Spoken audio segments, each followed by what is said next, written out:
work really, really hard, maybe even twice as hard just to get half as much, and then you get the money, and then you get the power, and then you get the respect. But actually, you might not even get those last few things because you're still Black and people don't even recognize you as a human being. So it's that time of year again. It's the 4th of July, but as far as I'm concerned, there's nothing to celebrate because Black people still aren't free. And as I reflect on what freedom means to me personally, I have to say that freedom is a numbers game.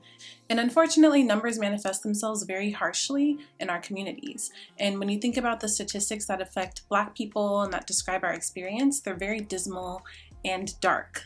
True freedom for Black people will never be achieved until we get America's math working for us instead of us working for America's math as we always have been.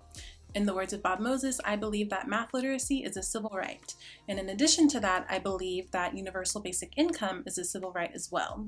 And I believe that both of these things are possible and necessary in order for us to access the resources that we need and to get the humanity that we deserve. And I think that especially for a group that was literally dragged to the US for the sole purpose of labor, that UBI is a very revolutionary policy for Black people because it allows us to divorce our labor from our value. Because despite all of the work that Black people have done, the numbers are still not adding up for us. And I won't even get into all of the statistics, but one that really sticks out to me is that we've been working for 400 years and we have nothing to show for it. And it's projected that over the next 30 years, the average net worth of a Black household will be 0, which makes absolutely no sense. Our labor has been relentlessly exploited year after year, decade after decade, and still we haven't been provided with the resources to enrich ourselves. We're so busy making everybody else rich. And while there are definitely wealthy and successful Black people and we've been thriving regardless because we are very resilient, our community as a whole is in a state of despair. And all of that disenfranchisement is by design. Our public education system is not set up to serve us, and it definitely doesn't promote our math literacy. And even when we do excel, our efforts often go undervalued, unnoticed, unappreciated, and even when we are recognized, we're held up as these pinnacles of exceptionalism and miracles that are destined to stay in spaces that are not designed to support them. And while I believe that greatness can be born out of struggle, I can't help but think that people like Katherine Johnson and Benjamin Banneker would have been way more successful had they not have to deal with all of the nonsense associated with their identity. And on top of that, math literacy is a barrier to a lot of careers. And let's face it, it's a barrier to having a career in the tech industry. And the tech industry is running our world right now. And people in that industry are making decisions every day that affect us and use us, but do not actually benefit us. And so we have to figure out a way to benefit from all of these technological gains before they eclipse our existence. Because while I really appreciate that Elon Musk wants to take us to space and have self-driving cars for everyone, I also want us to have our civil rights first. And Elon Musk is not thinking about Black people. Jeff Bezos is not thinking about Black people. Mark Zuckerberg is not thinking about Black people. And I agree with people like Alisha Wormsley and Dr. Brittney Cooper that there are Black people in the future. We're going to be there. But I also want it to be a future that we can look forward to and that we're going to thrive in instead of struggle in. All of the wealth that is being generated needs to be redistributed back to us. And universal basic income is a way for us to do that. And it's actually the first step on the path toward reparations because we don't even have the infrastructure to receive cash payments right now. Like we couldn't even give people $1,200 months ago. And so how are we gonna ever receive reparations without the infrastructure in place for us to receive the benefits that we deserve and that we are owed? And once we do receive UBI, there are going to be fewer and fewer excuses for us to not receive those benefits. And people will say that I'm too optimistic and that I'm a socialist and I shouldn't expect the government to take care of anybody. But the truth is, like, the most privileged people in our society actually get taken care of by the government all the time. And some people might say that they like small government, but really they rely on the government to bail them out, to protect their personal interests, to protect their business interests. And so if the government is taking care of all of those people, why can't it take care of everyone else too? Like, we're already living in a dystopia, but it could definitely get worse. And so I'd rather lean toward the side of a realistic utopia before things can take even more of a turn. I believe that everyone should support UBI, and that teachers especially should support UBI. And from my experience as a math teacher, I can see that it would have so many benefits for my students, and it makes me really excited about what might happen if we actually received it. You know, I've always liked math. As a student, I appreciated the allure of having definite answers to my problems despite all of the chaos that was happening in my life outside of school. But it saddens me to hear that people say, oh, I'm not a math person, or, you know, I just suck at math and I'll never be good at it, because I know that they're saying those things based on the dehumanizing experience that they've had in the education system that made them believe things about themselves that aren't even true. And throughout my educational experience, I definitely internalized some racist and classist ideas around what it means to be a good student and what it means to get a good education. And I think that it happened so subtly that my teachers didn't even realize what they were doing. But when I became a teacher, I realized I had to unlearn all of that stuff before I could truly impart value to my students. And that's basically my whole mission in life, is to make people feel empowered by math. But it's really hard for me to teach when there are all of these outside forces that are affecting students' ability to focus and to really internalize knowledge. Contrary to popular belief, all students want to learn. You know, they just need the right conditions and motivations to learn. And those motivations can't be fear of failure and having really high stakes for failure, or being motivated by an eagerness to, you know, be validated via the suffering that they do. And I see my students so insecure about the future and what it holds. And the more I think about it, the more I'm like, you know what, I don't actually want them to have to suffer in ways that I suffered so that they can have, you know, some kind of middle class life. Like, no student should have to go through all of that turmoil.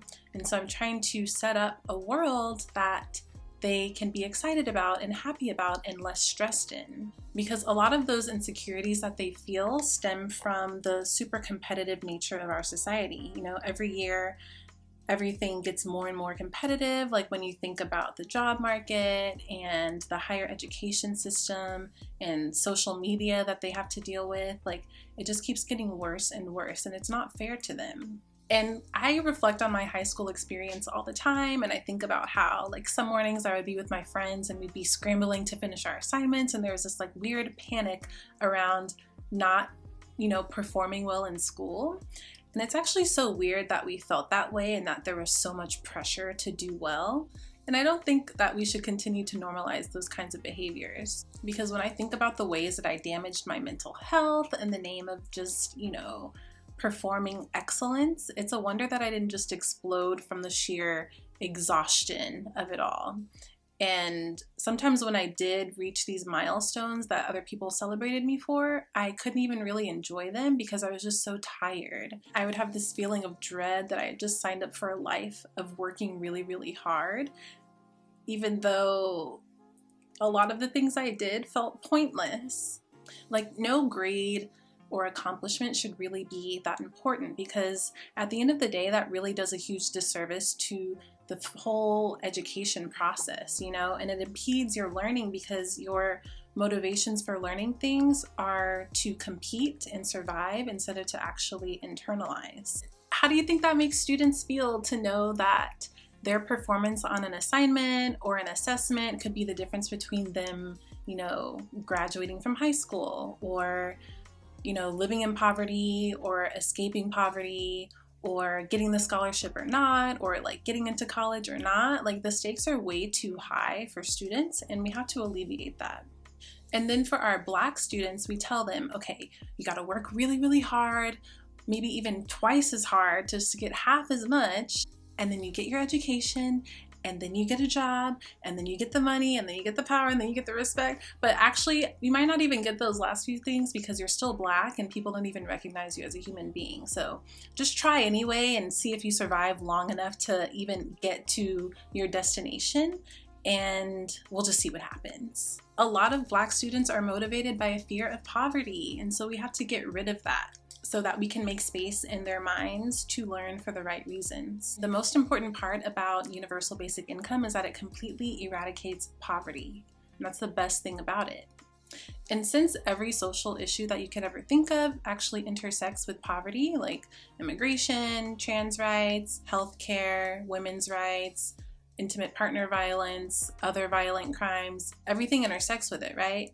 So if we can eliminate poverty, that actually sets us up to better eliminate these really oppressive systems that continue to perpetuate injustices in our society. We spend so much time bending ourselves, trying to avoid poverty, helping other people who are in poverty, helping other people escape poverty, combating the effects of poverty, that we really should just eliminate it in one fell swoop with a universal basic income. From a teaching perspective, as much as I want to have really high expectations for my students, I don't think it's actually fair for me to expect them to perform despite all of the poverty-related trauma in their lives. Because while we're well-intentioned, as teachers, a lot of times we say, yeah, I know you're going through all that other stuff, but right now I need you to do this, right? And that would be okay if it was just like every once in a while and people were just having bad days like every once in a while. But a lot of students are living the same bad day over and over and over again, and they're just like in this chronic state of pain and suffering. And I think that in addition to the other things that we do to help our students and the other ways that we're politically engaged, that us being proponents of universal basic income would go a long way in our students' mental health, academic performance, and their happiness. Maybe I'm taking this metaphor too far, but I always appreciated back when we still had textbooks, I appreciated when my teachers would assign the problems with the answers in the back of the book, because I felt like it was kind of a safety net, you know, like even if I did all the problems on my own, I still knew I could go back and check. And then sometimes when I would get really, really stuck, I would look at the answers first and then just work backwards from the solutions. And I still was able to learn that way, you know, and I still understood the material that way, even though I had that backup, right? And I kind of feel like sometimes we do so many things so that we can get to the destination of financial stability, and like we feel like the answer is financial stability, right? But I think that we could actually benefit from being guaranteed our basic needs and our basic financial stability so that we could work backwards and figure out what the meaning of our lives are, instead of being so formulaic about how to reach this like very rigid destination. And so for us to truly, truly be free and to have the education system that we need, it's imperative that we adopt a basic income.